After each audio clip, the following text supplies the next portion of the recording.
At the New Year's Eve party held at my in-laws, my sister-in-law Jessica and I were each tasked with bringing our own dishes. While out shopping near my in-laws, I came across Brian and Jessica walking arm in arm. Unaware of my presence, Brian and Jessica were chatting away merrily. Serious Eugene would never imagine Brian and I are having an affair. It's the thrill of sneaking around that's just so exciting. When can you stay over next? Come over tomorrow.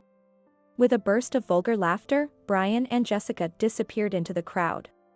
Back at the in-laws, Jessica and I were busy in the kitchen and the living room. Brian, who arrived late, immediately turned pale after sampling the food. He snatched the box from my hands and dumped everything into the outside trash bin. Don't serve lousy food to the relatives.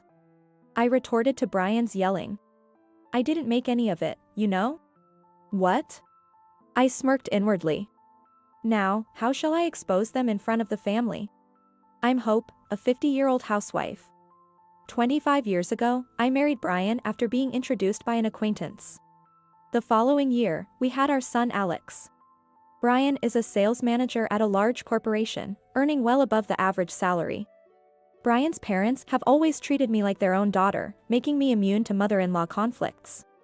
Alex graduated from a well-known university and got a job at a multinational company. He started living on his own when he got the job and visits us on long weekends. To outsiders, our marriage might seem perfectly happy. But in reality, it was suffocating under Brian's domineering presence, with Alex and I always wary of his mood. Before we got married, Brian readily agreed when I said I wanted to keep working. Moreover, he even volunteered to share the household chores. We can live on my salary alone, but I want to start saving for education expenses early. It would really help if Hope could work. Since I'll be home late on weekdays, I can take care of weekend chores. However, once we were married, the situation completely reversed. Whether he came home on time or worked late, Brian would spend his evenings lying on the sofa, playing with his phone. Far from helping with the chores, he wouldn't even bother to take his used cup to the sink. And on weekends, it was more of the same, either on his phone or computer or laughing uproariously in front of the TV. Since my job required me to work on either Saturday or Sunday, I would leave young Alex in Brian's care on my days off, with his agreement. Of course. Despite this arrangement, Brian complained every time. One day, fed up, I voiced my complaints, and Brian yelled at me. You're like a demon. Dumping the kid on me and demanding housework on my only days off. All I asked was for you to bring in the laundry if it rained. And aren't you Alex's father? I said, nearly in tears, but it seemed to have no effect on Brian. He scowled as if I were a nuisance. Childcare is the mother's job. Every family does it, so stop your whining. You should be grateful and show respect that the head of the household is even helping with child rearing. When he was tired and in a bad mood, he would make me sit and list every fault in my housekeeping. Can't you cook anything better? Don't use the kid as an excuse. A housewife who can't cook decent meals is a failure. Don't skimp on meals. Besides the main dish, prepare at least 3 other dishes. Every household does it, why can't you? You're a disgrace as a housewife. You'd probably mess up the finances, so I'll manage them. Hand over your earnings for savings. $100 a month should be enough for your allowance. Eventually, when Alex ran up to him, Brian would visibly grimace and escape to his study. Daddy. I'm busy.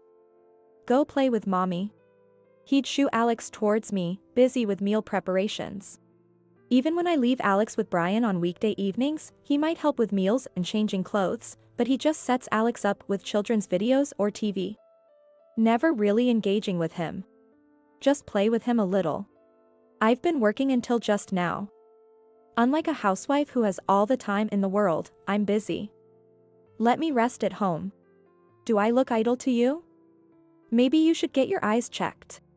At that, Brian's face would turn red with anger, and he'd shout at me furiously. Since when did you become so bold to talk back to me? This is my house. If you have complaints, leave. Take him and go, right now. Knowing I had nowhere else to go, Brian's words were especially painful. The thought of divorce crossed my mind, but that would require money, which Brian controlled. Even if I wanted to save secretly, it was impossible on a part-time salary. I went too far. I'm sorry, I said eventually. As long as you understand. When you earn more than me, then I'll listen to what you have to say. My affection for Brian had long since faded, but the thought of taking Alex away from his father also made me pause. Above all, Brian's parents are wonderful people, and Alex adores his grandparents. In front of his parents, Brian was always kind to us. He played the role of a good father in front of others. When we were dating, Brian was incredibly kind. He never bragged about his knowledge or looked down on others. He seemed like a genuinely nice person. However, not long after we got married, Brian began to belittle me for my education. "Ah, you probably don't know this," he'd say. "You can do this kind of calculation easily, right? Why don't you understand? With your education, maybe this topic is too much for you?" At first, he'd mock me gently, with a half-smile. But as Alex grew older, Brian began to insist on an elite path for him. If he's my son, he should be able to get into the top public high school in the county. It's free and close by. We'll save on educational costs. It's convenient to have a school nearby. But maybe he'll find a school he likes better when he gets to middle school. I won't allow anywhere but there. It's a waste of money on tuition fees. I was astounded. Is this the attitude of someone with a high income? Shall we get a tutor then? Or send him to a cram school? Neither is necessary. Just by attending classes, getting 100% is easy. I couldn't believe my ears. If you're worried, you can teach him. You're home by the evening, so you have time. I've forgotten middle school studies. The methods are different now. And when I get home, I'm swamped with housework. It's impossible. I was irked by the insinuation that I had free time. Even with an older child, there's plenty of work beyond housework, like overseeing homework and checking the next day's school requirements. Then Brian smirked. Teaching must be beyond someone like you. It's unfortunate for Alex to have a mother with such limitations. His continued provocations were stunning. By the way, since you promised to manage the household, when are you going to quit your job? What? The house has been a mess lately, I can't relax at home. Why don't you quit your job and focus on Alex's education? Prioritize your family over making pocket money. I stared at him, aghast. The mess was his doing. After coming home from work, he'd leave shirts and socks scattered around the living room. Dirty dishes remained on the table. Books taken from the study were left on the dining table and sofa, forgotten. It's not about pocket money, I'm saving for Alex's college and our retirement. We discussed this when I restarted work. I swallowed the words, "You're the one making the mess," and just stated the fact, to which Brian sneered. "Don't get ahead of yourself thinking the company needs you. Unlike me, you're just a disposable part-timer." Right, I conceded. Anyway, make sure he goes to the same university as me. I won't accept anything less, Brian declared in a frustrating manner. I was irritated by his tone but refrained from arguing. Arguing back would only risk him being stingy about the college fund. Later, when Alex managed to get into a selective school on his own, Brian started bragging as if it was his own achievement. Yes, it's a school that sends students to prestigious universities every year. Being my son, he's naturally smart. Without saying congratulations, or you worked hard to Alex, Brian just boasted to everyone with a smile, leaving me feeling disgusted. One day, I'll divorce this man. Yet, fears about finances and living arrangements kept me from taking any action as time passed. Eventually, after graduating from university, Alex started his career and began living on his own. Lately, my conversations with Brian have significantly diminished. This is because his weekend work and overtime suddenly increased about half a year ago. Our household finances are managed by Brian. I don't mind if he increases his allowance with the extra earnings. However, recently, a large sum was withdrawn from my credit card without my knowledge. Upon investigation, I discovered a high-brand bag had been purchased at some point. When I asked Brian, he responded with a scowl. "My card was maxed out, so I borrowed yours. We're family, so it shouldn't be a problem, right? It shouldn't be a problem." It's a $2,000 brand bag. Who did you give it to? It was a birthday present for my niece. I felt suspicious. Brian's brother, Eugene, has a daughter with his ex-wife. Brian has always doted on her since she was little. But would he really give such an expensive gift to a college student? Brian started coming home wearing perfume, and when I pressed him, he mentioned his niece again. I went out to eat with her. She's been busy with her part-time job and couldn't visit grandma over the holidays, so I wanted to treat her. She seemed lonely with my brother being overseas. Something felt off, but since I wasn't close to the niece, I hesitated to ask her directly. With these unresolved feelings, the seasons changed to winter. Eventually, after Christmas, Brian received a call from his mother. "What, you hurt your back?" Brian pressed the speakerphone button so I could hear the conversation. "It's just a little twist. Dad's here, and it's nothing serious, so don't worry. But it seems I won't be able to stand in the kitchen for the holidays. Should we just order food from a restaurant?" Hearing his mother's concern, Brian quickly suggested. "Don't worry. I'll have Hope make it." "What?" I thought, annoyed by his casual statement. After all, the extended family gathers at the in-laws for the holiday celebration. There will be food for 20 people. It's a lot of work for so many people. It's one thing if you and I work on it together like usual. Then Jessica and Hope can make it and bring it over. 10 portions each should be easy. Jessica is Eugene's wife. Eugene remarried a woman a decade younger this spring, but he won't be back until after the holidays due to overseas work commitments. I glared at Brian's back as he made the suggestion so lightly. I don't want to hear it from someone who can't even make a simple meal. "Hope, Brian says this, but can I ask you to do it?" "Well, yes. It's fine. Thank you so much for the trouble. I really appreciate it. Just take your time and rest, Mom." Brian, all smiles as he ended the call, then turned to me. "Hey. Don't be a burden to Jessica, understand?" Despite him not lifting a finger to help, he had the nerve to act superior. I was inwardly furious but asked without showing my irritation. "You're going to help with the holiday preparations too, right? You're off work, and you don't have any plans." Brian suddenly became evasive. "Well, actually, I have to work on a holiday." "Again? Hasn't it been happening a lot lately?" "The company is officially off, but there was a mistake made by one of my subordinates in a deal. I have to apologize to the client. It's always me who has to clean up these messes, it's troubling." Brian laughed it off, scratching his head. Not being familiar with the workings of a large company from my experience in a small office job, I tilted my head, wondering if that's just how it is. However, when I mentioned this to Alex, he looked puzzled. Going to the office with a subordinate when work officially ends on the 28th? That's strange. That does seem odd. But the thought of starting a fight during the busy end of the year was too much hassle, so I decided not to delve further into it. Finally, New Year's Eve arrived. As promised to my mother-in-law, I prepared the holiday dishes and headed to the in-laws. I busied myself helping my father-in-law prepare for the arrival of many relatives, setting up large tables and cushions in the living room, and laying out tableware for 20 people.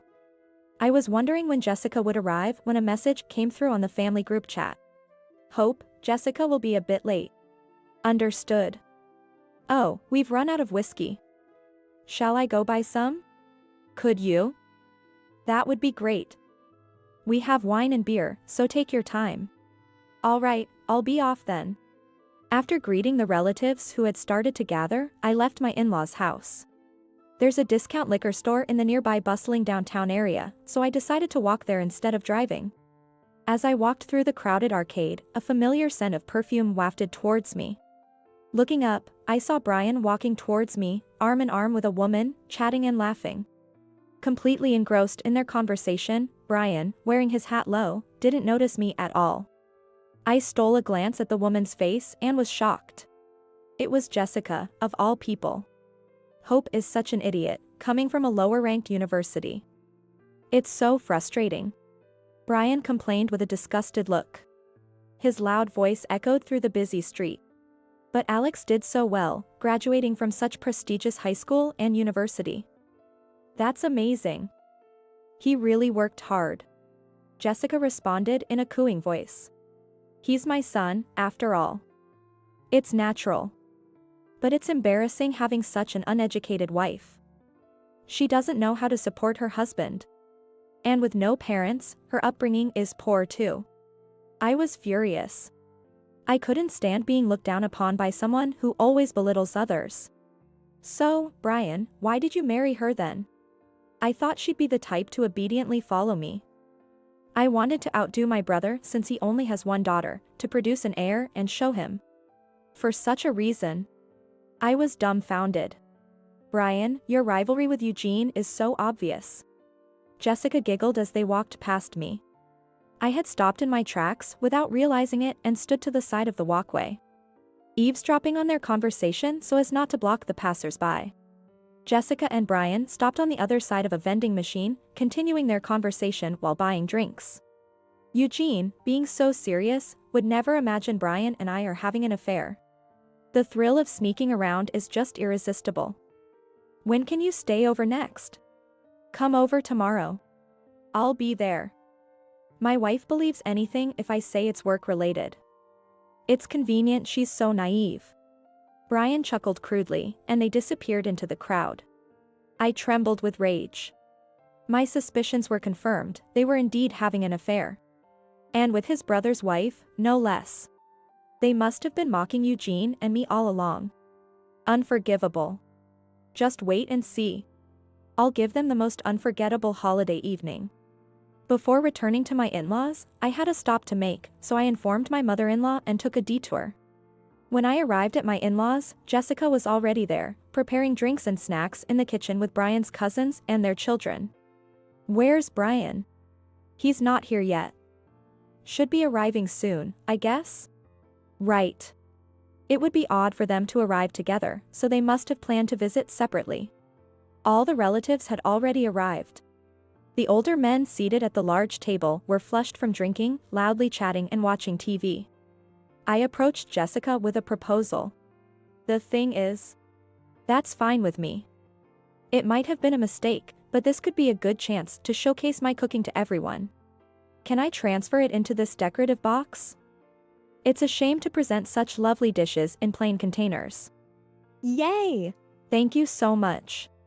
Meanwhile, my mother-in-law, who had injured her back, was serving drinks to the relatives in the living room. After a while, Brian finally arrived. He was in a suit, carrying a laptop case. Work caught up with me even at the end of the year. Hard work being a salaried man, huh? After washing his hands, Brian joined the circle of relatives and started drinking. Hope, thank you. Could we start bringing out the food? Let's all eat together. My mother-in-law opened the door to the living room and called out to the kitchen. All right, coming. I prepared small plates and forks for the food, waiting for Brian's cousins and Jessica to return to the kitchen. Jessica was chatting with the relatives while carrying snacks. With food for 20 people, it needed to be carried in several trips. As I was deciding which decorative box to carry first, decorated with elegant patterns, Brian suddenly appeared. Oh, Brian, you're helping too? With this much, it's going to be tough to carry everything. Brian, already flushed from drinking, didn't respond but opened the lid of a decorative box. Using his fork, he started picking at the dishes. Hey, that's rude. Brian exaggeratedly grimaced, then inexplicably opened the back door, took the decorative box outside. What's going on? Peering through the back door, I was speechless. Brian was dumping the contents of the decorative box into the trash can. As Brian made several trips between the trash can and the kitchen, he finally tossed the empty decorative box into the kitchen sink and yelled at me. Don't serve lousy food to the relatives. My eyes blinked in disbelief. I didn't make any of it, I retorted. What? It was all made by Jessica. Brian looked dumbfounded for a moment but quickly turned on me. Don't lie. That's our decorative box. I know you made it.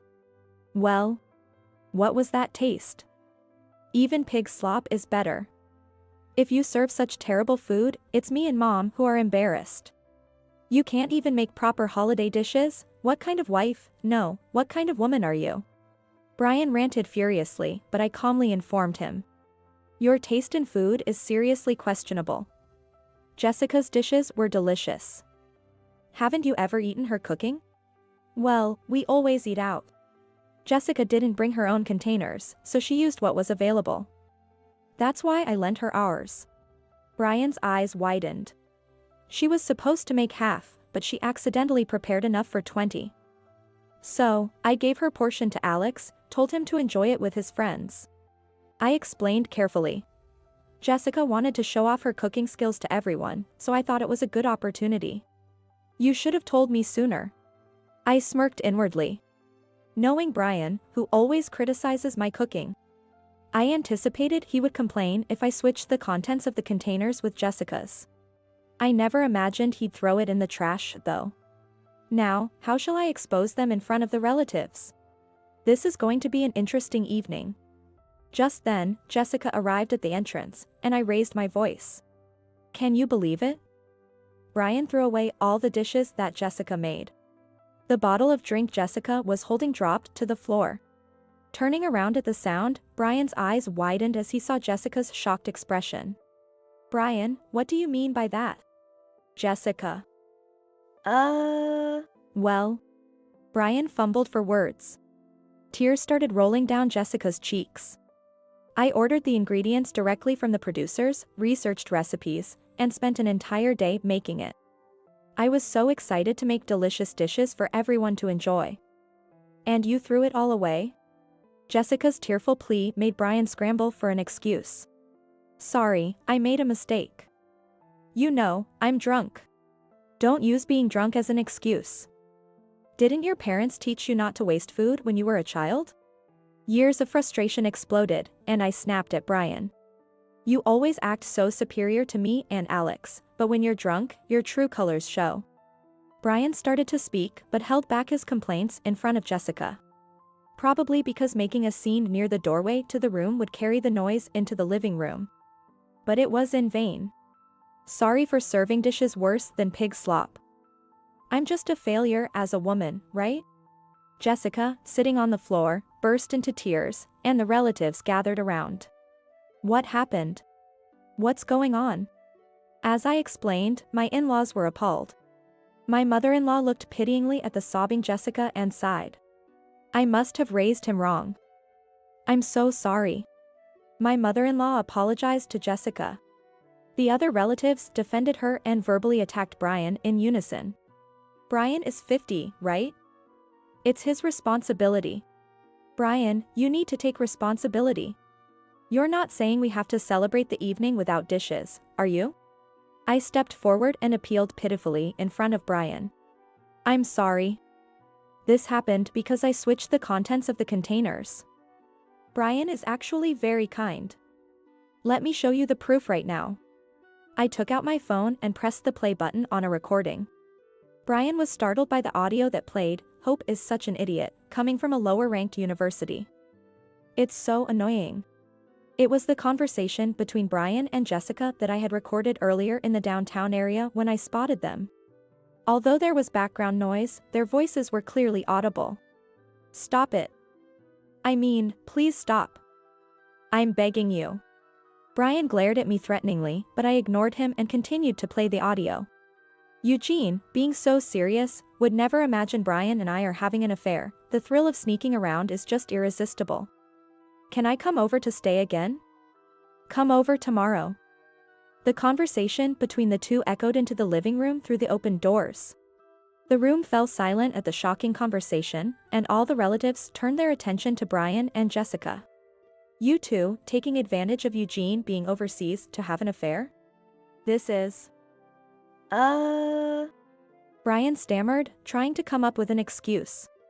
You know, it's dangerous for a woman to live alone with my brother away. I was just checking on her from time to time because I was worried. My brother even asked me to look after Jessica. It's true. We're just good friends. Their flimsy excuses made me burst out laughing. Did they really think anyone would believe that? Jessica, you clearly said it was an affair. Oh, come on, it was just a joke. Hope, do you have any proof of us having an affair? Jessica smirked, and I felt a surge of anger. Just their conversation wasn't enough. I needed irrefutable proof. So, I showed Jessica the image on my phone. It was the receipt for the brand bag Brian bought with my card. Jessica, Brian gave you a branded gift, didn't he? You've received more than just this, right? I couldn't believe the frugal Brian would buy such expensive gifts for his brother's wife.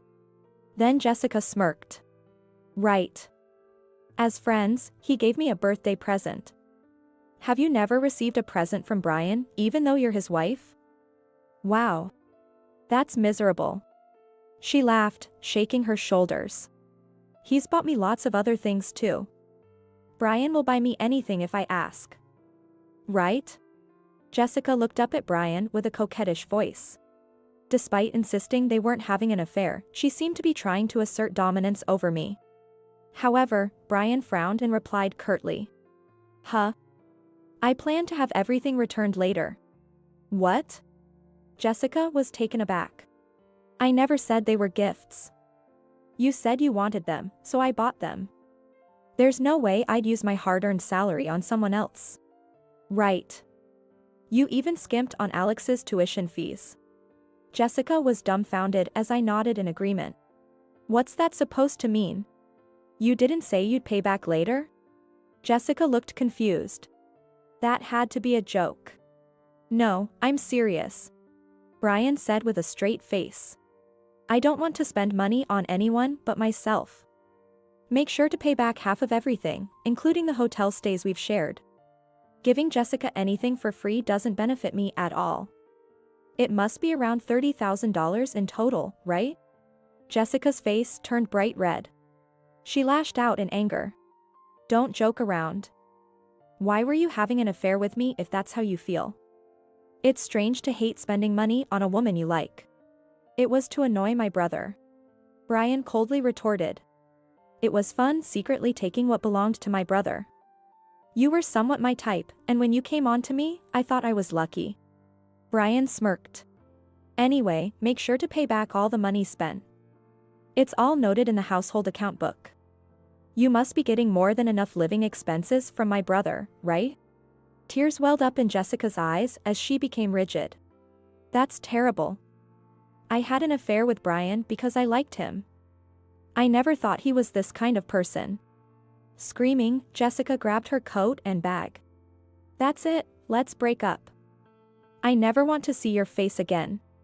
Fine, but make sure to pay back all the money. Like I'd pay back, idiot. A seriously boring husband is 100 times better than you. As Jessica stormed out, watched by the relatives, she bumped into someone in the hallway and fell.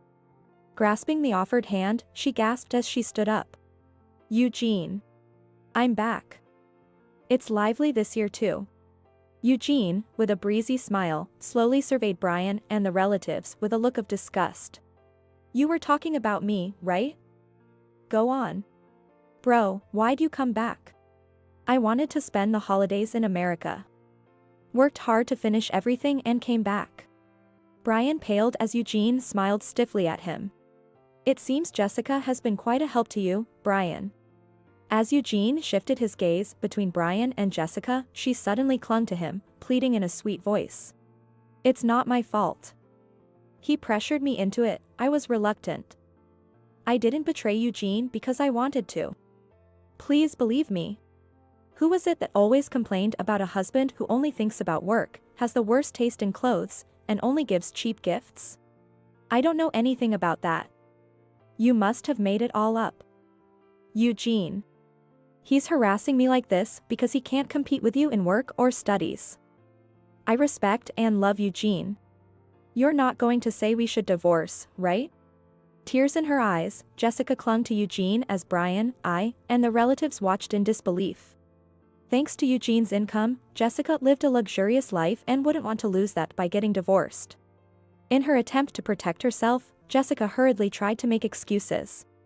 Eugene, smiling at Jessica, took out his phone. As soon as the holidays are over. I was planning, but maybe now is good too.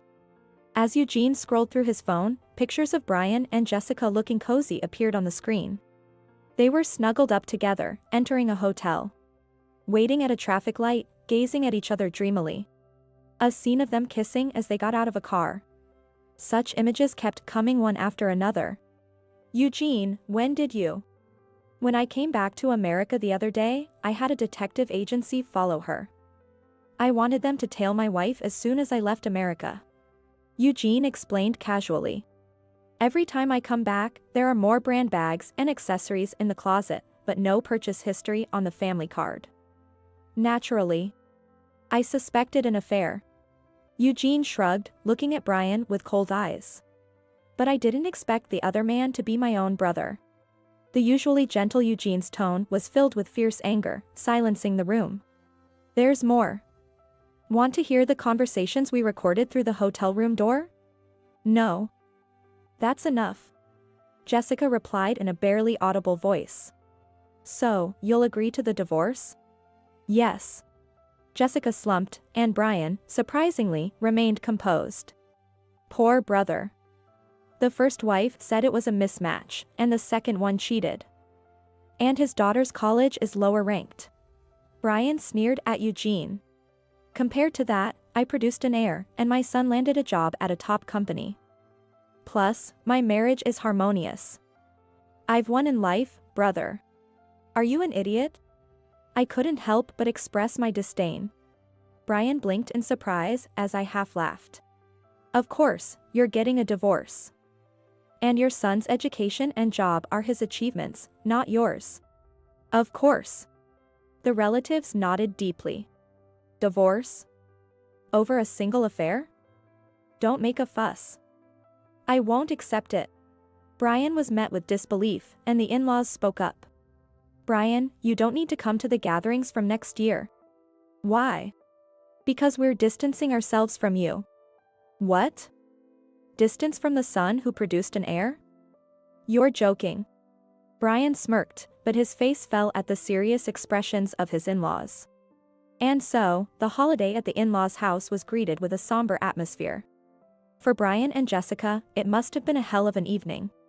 Listening to the holiday celebrations, Jessica signed the divorce papers Eugene had prepared and left the in-laws' house. After apologizing to the relatives for the commotion, I returned home. As I was leaving, my in-laws both apologized to me. After the holidays, I sent Brian the signed divorce papers.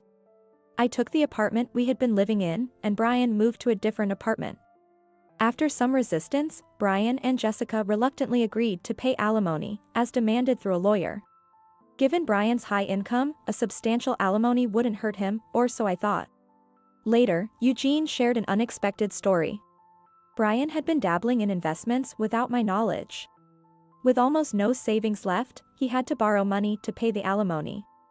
Overconfident in his own intelligence and without proper study, he had invested heavily and suffered significant losses. To cover his losses, Brian ventured into other investments, leading to an even greater debt. It seems that was also a reason behind his stinginess with Alex's education funds. Moreover, after confiding in a close colleague about the reasons for his divorce, the news quickly spread to other colleagues and became known throughout the company. Feeling uncomfortable, Brian left his job and started working part-time to repay his debts. But he became distrustful of others and now spends his time secluded in his room, aside from work. Jessica, who had lived lavishly on Eugene's money, had no savings to pay the alimony to me and ended up pleading with her parents. Furious, her parents paid the alimony on her behalf and got her a job in a company owned by an acquaintance.